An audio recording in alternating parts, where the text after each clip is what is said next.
আপনি কি জানেন খোদ অমিতাভ বচ্চনের কেরিয়ারের সবচেয়ে আইকনিক রোলটি আসলে লেখা হয়েছিল আমাদেরই সৌমিত্র চ্যাটার্জির জন্য? হ্যাঁ, ঠিকই শুনছেন।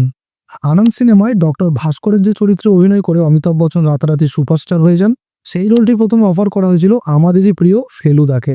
পরিচালক ঋষিকেশ মুখার্জি তখন সোজা কলকাতায় চলে এসেছিলেন সৌমিত্রবাবুকে এই রোলের জন্য রাজি করাতে।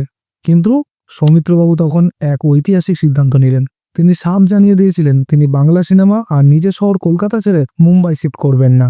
বলিউডের গ্ল্যামার বা টাকার মোহ তাকে টলাতে পারেনি। তিনি নিজের শিকড় আঁকড়ে থাকার ঘোষণাই করে দিলেন।